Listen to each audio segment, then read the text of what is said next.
Hey guys, welcome back. Eric Smith here, Five Reasons Sports contributor, also a co-host of Scouting the Fins, and you can find that on the Five Reasons YouTube and also the 3 Yards Per Carry podcast feed. Before we get into the grade, just a quick reminder here that 5.00 is considered a average performance for the Miami Dolphins offensive lineman based on my grades generated in 2024 and including week 1 of 2025. On the screen, I have the grades from week 1 in parentheses. The offensive line performance in week 2 against the Patriots was bad, and it was across the board. Looking back over my 2024 grades, this game was worse than every one of those except for the Texans. And at least in that game, there was a couple of individual bright spots. In this game, the entire group was below average.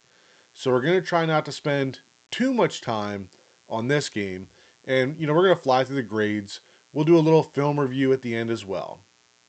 So at the bottom of it was Jonah Savaiinaea coming in with a 0.00. He had one of these in preseason as well.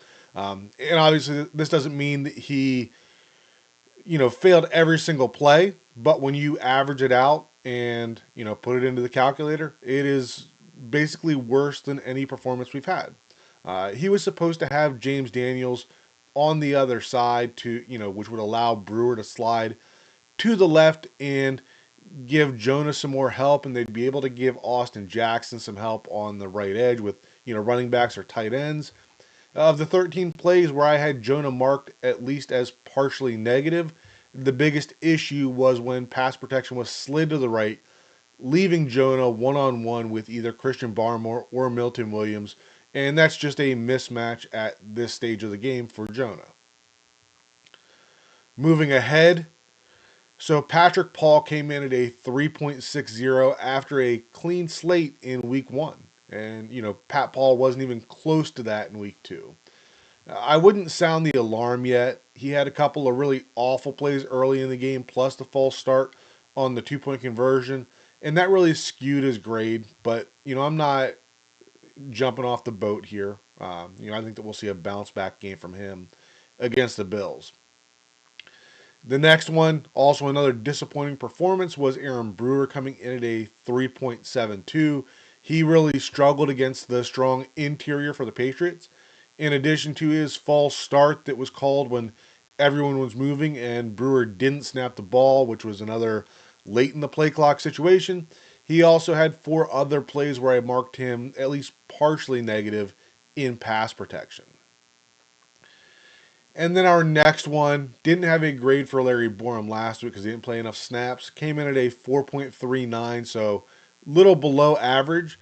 And he actually had what I would consider a okay game for Larry Borom. He would have graded favorably if not for the last 2 drives of the game where half of his negative grades came from. But this is a discussion we've already had. Like, Borom is fine if he's your only backup offensive lineman in the game. He's not. Borom is fine if he's not asked to hold up in predictable pass situation. But that wasn't the case, especially late in this game. I honestly don't think that Austin Jackson's grade would have been much different had he played in this game. So, I'm okay with Larry Borom for this one. Then we got Kion Smith, which surprisingly was the highest grade this week, but it's not saying a whole lot, just barely below average. And it's a slightly bright spot in the sense that Kion Smith improved his grade from week 1 to week 2. Obviously, he's still grading below average. His pass protection has really struggled, and so out of his 6 negative plays in the pass game, 5 of them were when pass protection was slid away from him. So, he's really struggling in those one-on-one scenarios. Overall, we shouldn't be surprised that we got a below average performance from the offensive line as a whole with 2 backups already in week 2. I think the disappointing part for me is that we didn't get strong performances from the 2 we expected it from in Patrick Paul and Aaron Brewer. And while I understand that Kion Smith is likely in the lineup ahead of Daniel Brunskill at right guard because of his edge in the run game, his issues in pass protection have created an environment where they need to slide protection to his slide, and now we're asking the rookie on the left guard to really step up, and he hasn't done it yet. I'd like to tell you that next week's going to be different, but I don't even have a way to convince myself that that's the case. All right, with all the grades out of the way, let's get into the film review portion of this video. All right, for the film review portion of this one, we're going to review the 5 sacks from the game and just talk about, why they happened and whether it's something that we should be concerned about in the future. And on this first one, sometimes you get scenarios where somebody doesn't just get beat cleanly, it's a combination of things. So as we watch this first play, uh, you know, let's start out with Jonah on the left side here. And as he sets, he's beaten to the outside, right? His feet kind of stop, and he's now chasing. Does a okay job kind of flipping around, getting that right hand on the hip, trying to run him upfield. And maybe you can get by with that. But on the right side, you have, again, not a awful loss here, but Larry Borom coming back to the inside on the twist, giving up some penetration there.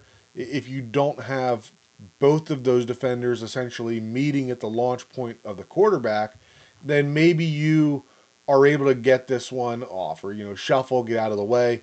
Instead, you have Tua having to stay back in the pocket where Patrick Paul's guy is getting run deep. Right, he steps out, slips. I mean, technically, if you had a more mobile quarterback, then maybe you don't have this issue. But this one just felt to me like, kind of a perfect storm of, we don't need everybody to win every rep. But when we have 2 offensive linemen that aren't just getting beat clean, but are not winning their reps either, combined with the quarterback slipping as he gets out of the pocket, then you end up with a sack. This is going to be sack number 2. And as you can see here, this is not an offensive line sack. Like, you are giving the quarterback an opportunity. All right, we've got a slide left protection. We're doing okay with our one-on-ones on the right side. You got Brewer and Jonah working together on the left.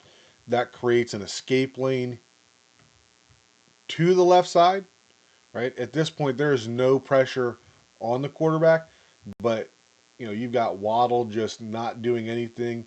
Malik Washington kind of gets lost in the scramble drill.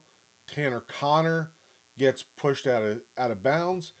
And at this point, Tua just steps out of bounds and, you know, maybe could have saved a yard by just throwing this out of bounds. But, yes, it is part of those 5 sacks. But this one, I can't see how you put on the offensive line. Next one here. So this is sack number 3. So this is going to be Larry Borom getting beaten around the edge. Not a great job by Jonah either, but at least Jonah is able to maintain the width of the pocket for the most part and take his guy upfield. Larry Borom on the right side here gets his hands completely swiped away as Harold Landry is dipping underneath. But as we talked about in the grade portion of this, if we're asking Larry Borom to block most defensive ends in a wide 9 alignment here, it's not going to go well. When you have these scenarios, this ball has to be out immediately, right? You have all this open space here. Why are we not running a slant to Achane and getting it out immediately to let him do something? So, yes, the sack is on Larry Borom. Maybe a more athletic quarterback gets out of there also, right? This is just a hand around the hip that's able to get to a. But I don't think you're going to get a whole lot better from Austin Jackson if you put him in this scenario. I think this was more of a play calling failure than I would put on Larry Borom based on expectations. And here we go with the 4th sack. So this is going to be a twist on the left side, and another one that we're not getting a great look from Jonah here. His defensive tackle is the penetrator towards the outside with the looper coming to the inside. Don't want to see Jonah turned all the way to the inside. Late getting back, kind of lucky that Tua is able to recognize that and get outside of it. But another one that in the end, they did enough here to get Tua out of the pocket. Right now, at this point, this is not an offensive line sack at this point. Uh, would like to see Tua either, you know, put it out here on the outside, let Waddle have a chance at, one of those balls that either goes out of bounds or gives him a toe tap, or we've got Tanner Connor uncovering to the inside. Instead, he just kind of walks out of bounds. So this one, little frustrating in that sense that you're really not pressured at all, and I get that they want Tua to stay healthy, but this was a late game scenario. You've still got to be able to make plays in key situations, and just not doing it here. But again, this is Jonah got marked negative for this play, but taking the sack, I would not call this an offensive line sack. All right, so last sack here, obviously the last offensive play of the game, and I think that basically everybody outside of Patrick Paul should take some fault on this. So you have a slide right protection. You have Julian Hill that's chipping and releasing. Paul's doing a good job out here on Caleb Chason. Moving over, you've got Jonah one-on-one with Christian Barmore. Starts out okay, but is off balance. Barmore tries to rip or give a hump move underneath, and Jonah is way off balance. He is lucky that Barmore also was off balance on that move. So Barmore's not able to make the play, but that flash of blue on that side may have been enough that enticed Tua not to try to step up to the pocket here. So definitely doesn't get a complete pass there. And then we've got a slide right protection here with Brewer, Kion Smith, Larry Borom, all sliding to the right to handle two pass rushers, and that goes, completely haywire. Kion Smith actually gets a good punch there, widens out Milton Williams, but because of the space created, is not able to maintain contact. Williams is able to continue upfield, and then for a big guy, does a solid job of kind of dipping around the edge here to get the sack. You've also got Aaron Brewer, who I think sees that and realizes the issue and tries to save that, but at the same time puts him in a poor position to try to get Landry. Borom on the outside here. Don't give him too much blame here because he has outside accountability. Would obviously be nice to see him be able to slide back in and get a piece of Milton Williams. But I think when we just look at this one overall, we knew this Dolphins offensive line was not going to be good in situations where they're asked to be in clear pass protection scenarios, and that's exactly what this is in fourth down at the end of the game. And I think you kind of got the expected results there. All right, so that's going to wrap up the film review portion of the video, and we're going to close it out here. As you can see, there are certain issues that absolutely are offensive line related that contribute to the sacks, and there are certain ones that are not offensive line created that contribute to that large number of sacks. Short week this week. Dolphins will turn around and play the Bills on Thursday, so we'll probably be talking again, Friday, Saturday. As always, I appreciate you guys watching. Leave some comments below. Let me know what you think, and we'll talk again soon.